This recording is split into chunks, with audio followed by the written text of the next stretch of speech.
All right, let's do this. Before we dive into this though, as you can see, all of these guitars right here are leaning on the couch here, and some of them are on stands.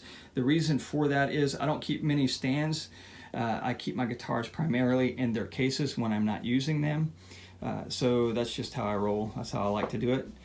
And that's why we have them leaning on the couch here. And then I only have a few places to hang guitars in this studio because it is a room above my garage, and it has the little tapered ceilings there, which is actually pretty good for sound. And if you see my videos, you notice that I used to have some sound proof stuff up there, foam up there, and I've taken it down because I'm going to do some make some changes here, hopefully here in the near future. But as far as the guitars go, I'll start off here with my Friedman Vintage S. This was a Christmas present in 2018, and just a phenomenal guitar. It's been one of my favorite here, and it actually has a new rival, and we'll look at that in a second. This is my Kiesel Aries. All of these guitars have a majority of them have videos, jam videos or reviews, and I will post links to them in the description below, so you can check those out if you want to. This is my Suhr Modern. It has a lot of the Pete Thorn specs as far as the wood goes and the pickups, but it is a modern. And again, there's videos, several videos on that. Those two are actually posted on Reverb, and I'll explain why here in just a second. This is looks like a Kramer because it kind of is, but this was a custom built guitar by one of their luthiers for himself, and there is a video, a review video of this guitar. It's from 1990, so it is a vintage Relic Naturally. So really cool guitar. If any, I encourage you to check out that video. It's pretty cool. This is a this guitar has another really cool story, but this is an Epiphone Sorrento, and one of my favorite guitars. This one and this one right here will never, I don't think they'll ever be sold, just because of what they are and what they mean to me. So anyway, these are two really cool guitars. I just did a video finally on this Sorrento, this Epiphone, so you can check that out if you want to.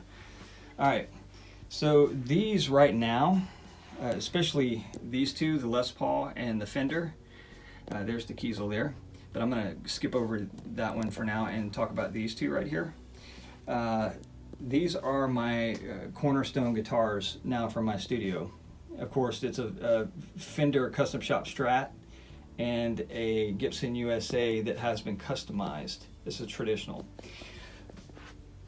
This one may knock out my Friedman Vintage S.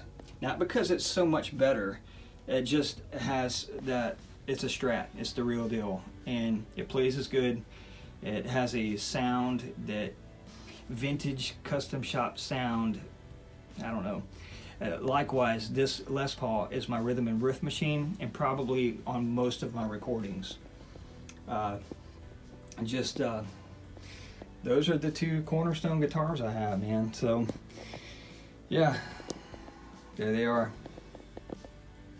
What every studio should have.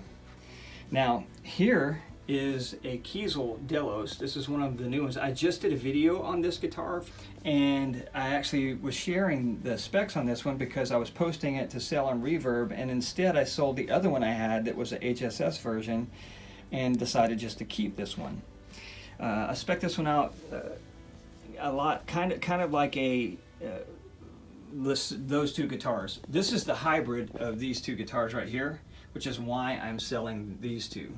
So it's got a flame maple neck. It's roasted though, and it plays and sounds as good as the Suhr or my other Aries, and it is a phenomenal guitar. And I don't need three of the same, basically the same guitar. So I've decided to keep this one. The quality is the same as the Suhr. It's you know, the Suhr's just a little, you know, you can get more of it out of it, I guess.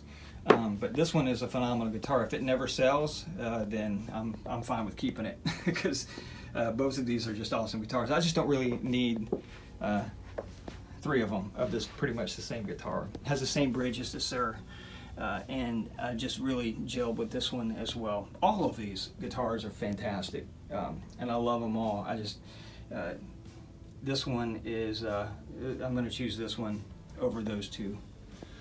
Of course, then there's that, and then my acoustic guitar is I used to have a Martin, but just this is my only one now, and this is a Taylor 310, and it's 20 years old, and it is phenomenal.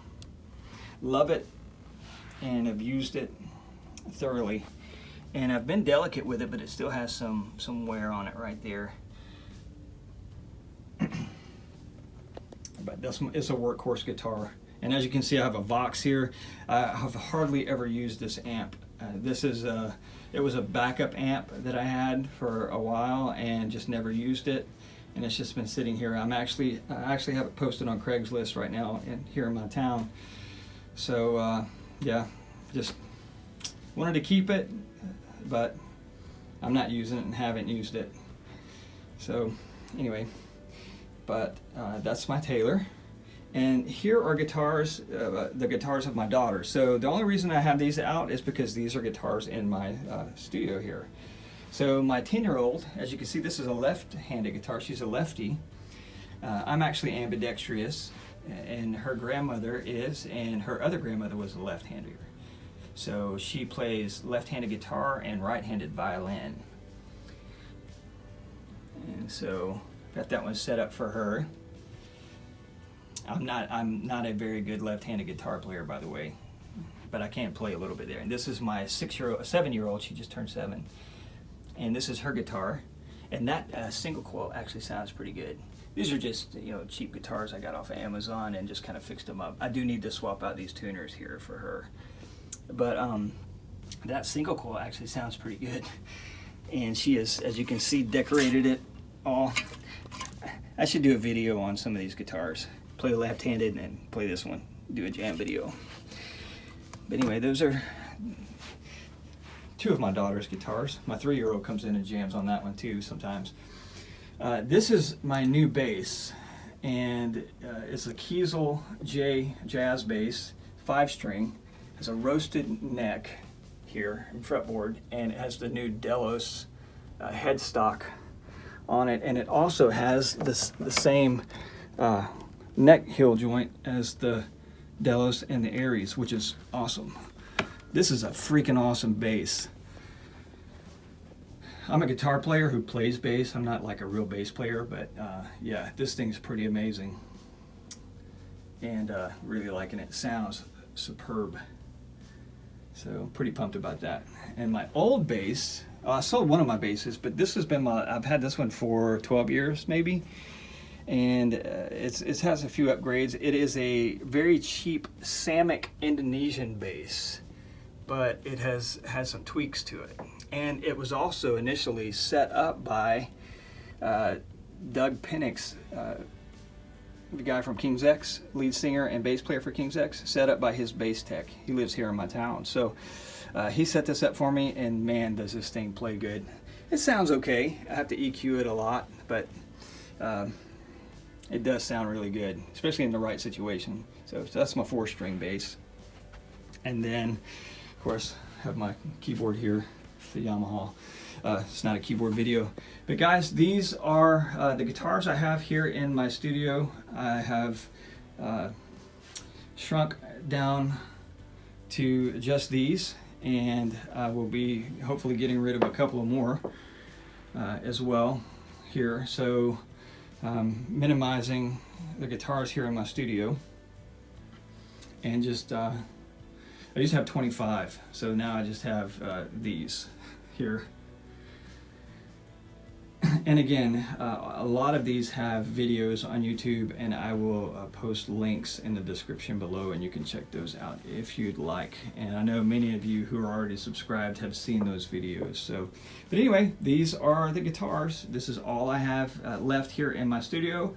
Hope you liked the video, and I look forward to talking to you guys, chatting with you guys, and catch you all later. Take care. Peace. God bless.